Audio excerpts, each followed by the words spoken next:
Here I am in my kitchen, my day off from work, and I'm going to show you a little bit more about what I've learned about cooking when I first made my videos with the chicken and green beans.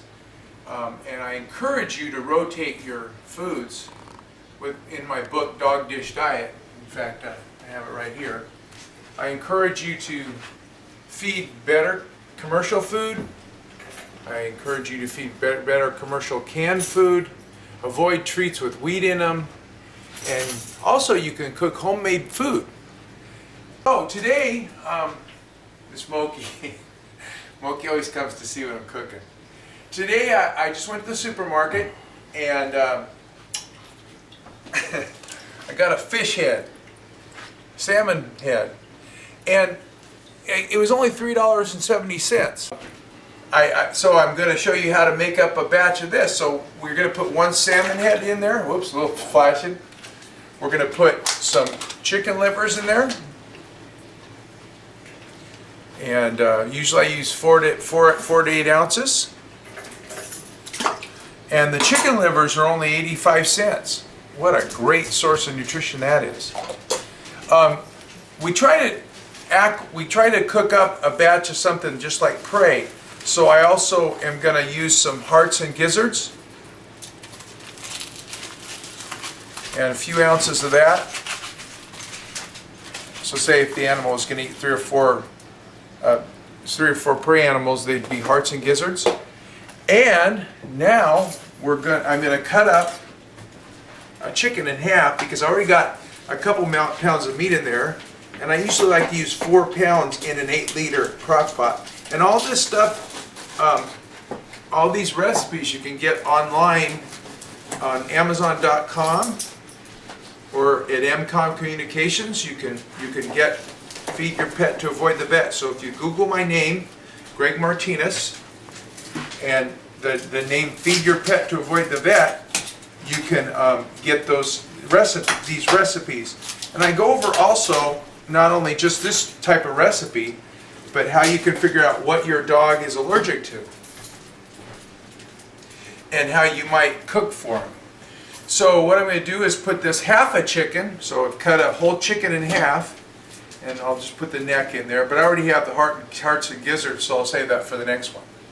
So we're putting a whole chicken in there, and we're going to put some carrots, half a chicken, I'm sorry, and some peas, and then you want to fill it up with water. So I'm going to bring it over here to the faucet, and I'm going to put enough water to where I see it come up to the edge of the food is usually how I gauge it. In the recipe book I say a certain amount of cups, but that's how I gauge it. Now what you do with this is you cook it for anywhere from 14 to 20 hours depending on when you start it. And the bones in the chicken get really soft. And dogs can eat soft bones, slow cooked bones. They shouldn't eat baked and barbecued bones because they're very brittle and they can injure their teeth. And if dogs eat too many bones or large pieces of bones, it can cause a surgery problem, can cause an obstruction of their intestine. We don't want that. And even though I'm a vet, and that's how I make my living, I don't want that. There's another thing you can rotate through. Very good nutrition. Eggs are the perfect nutrition. So you can use a few eggs in every batch, or sometimes I'll just make a batch of eggs. And last night we cooked a ham, and I'll show you what that looks like. We made whoops, missed it with the white, but put some eggs in there, and of course as it cooks up, you're going to mix that all up. We'll cook it up for 14 hours, and then you can see what you got when you get it all done. You can see it looks like this, and you can store it in a Tupperware container and feed it for about a week. I have 3 dogs, and so here's 2 of them here. Here's Tucker. You can see his coat's really beautiful. You can see that You can see that he's just the right weight. He's not fat. You can feel his ribs, but you don't necessarily see his ribs. And his teeth from chewing on, I give him bones to chew on. I give him raw chicken wings, and I give him some pork bones. And some dogs you just never need to do dentals on because they keep their teeth pretty clean. And I think it's real important. I started cooking for my pets to experiment for recipes in the book for dogs with allergies to wheat and beef. But now, Tucker loves a massage. But now I cook for my dogs just because I really think it's the best thing for them. So you can see, because kibble doesn't have enough oils for many dogs. It's dry, and some things like bladder stones can occur, and itchy skin and ear infections, especially labs. So if you read my book Dog Dish Diet, and you get my book Feed Your Pet to Avoid the Vet, it equips you to deal with a lot of allergies and teaches you to home cook for your dogs. Excuse me, I have to change feet. Tucker wants a massage with the other foot. Okay, this one. There you go. So that's what my books are about. It's about taking better care of your friends and feeding them the way that their bodies need to get over a lot of medical problems. Because really, if you feed a cheap form of kibble or a cheap form of canned food, you're going to end up paying me in the end. And so I'm just trying to help people not do that.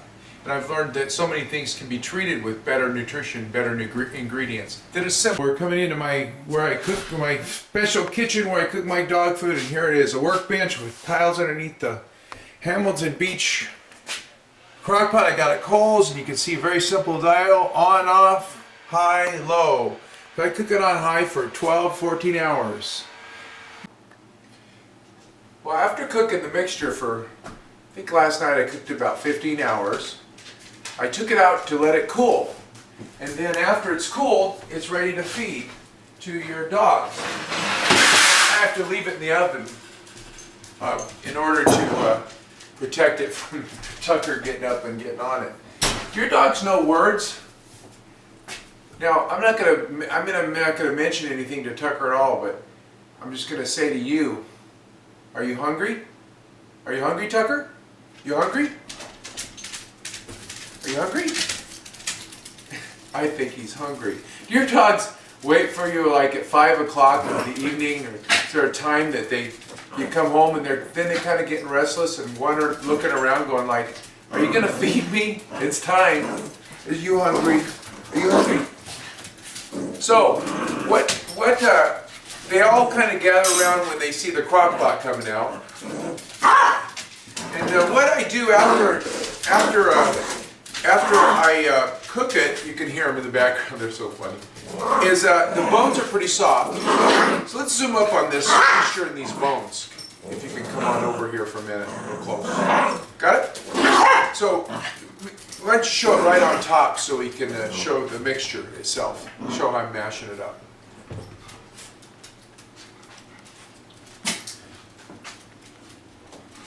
So what I do sometimes after I've cooked it for 15 hours, I search for any real hard bones, big bones, but basically I just give it one big kind of a mixing. That way you don't have to get it all messed up in the blender and stuff like that. Now you'll notice all the chickens dissolve, the chicken livers, the chicken hearts, the carrots, and the peas are in there. So now you see some peas. It looks a little goop in the eggs. Remember the eggs? So they're all mixed up in there.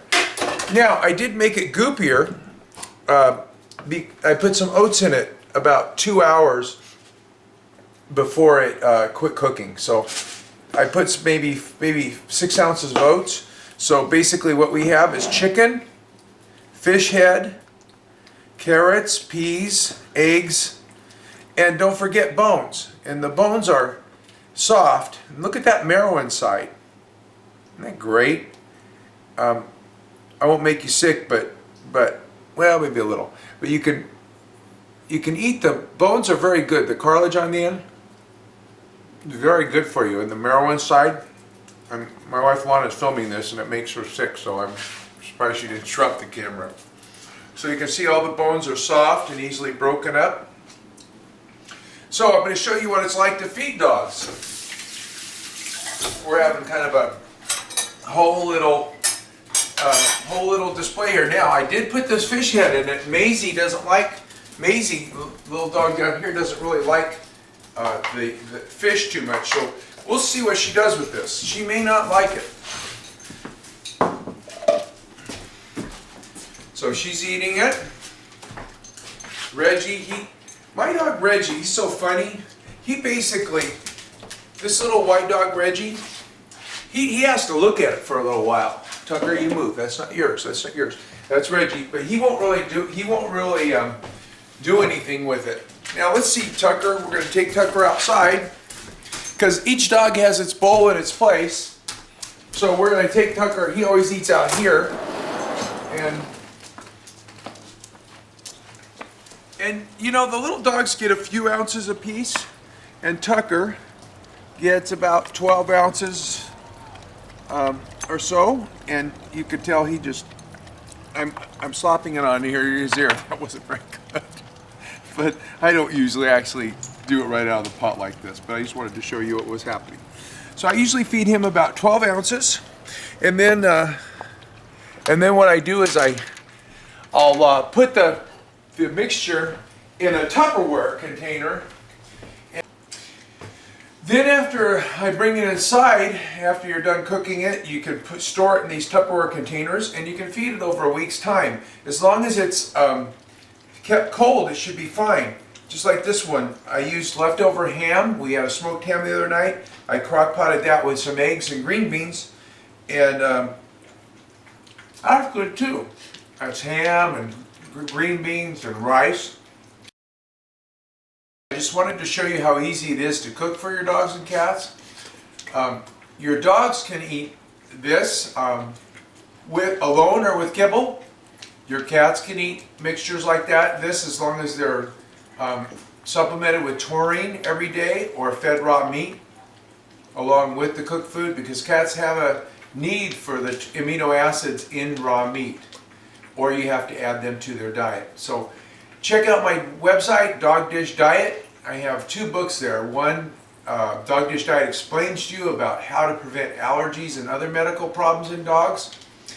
In Feed Your Pet to Avoid the Vet, I introduce you to slow cooking step by step through it, and give you a few recipes, and also talk to you about how you'd use slow cooking if you wanted to find out what meats or vegetables that you can feed your dogs if they have medical problems and allergies that you want to take care of. Anyway, well, have a great day. Have a great holiday. Thanks.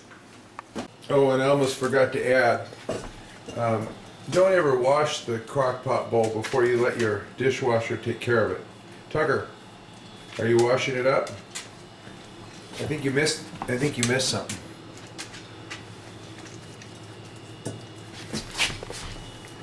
He likes the crust. He gets it cleaned up pretty good, and then I feel like I'm not wasting it, and then he can and then I'll finish it up with soap and water. But this is the great way to clean, isn't it? Dogs are happy, I'm happy, and you have a clean pot. It's a win-win. Well, I hope you enjoyed seeing me cook and meeting my pets, and I hope I explained to you how easy and economical it is to slow cook. It's important to rotate your meats and vegetables when you slow cook to make sure animals get all the nutrients they require. With dogs, I usually use chicken, turkey, pork, and fish, and I feed my dogs a tin of sardines a couple times a week, and also try to include eggs in their meals, whether it be slow cooked or just some cooked eggs or even raw eggs on their commercial food. You can feed home cooked food with commercial food, canned food or dry food, and with cats, if you're going to home cook, they should get raw food or raw meat, or they can get canned food. Cats do much better when they eat canned food than dry food. Dry food causes obesity and diabetes in some cats. So anyway, I hope you enjoyed it, and you have a great day.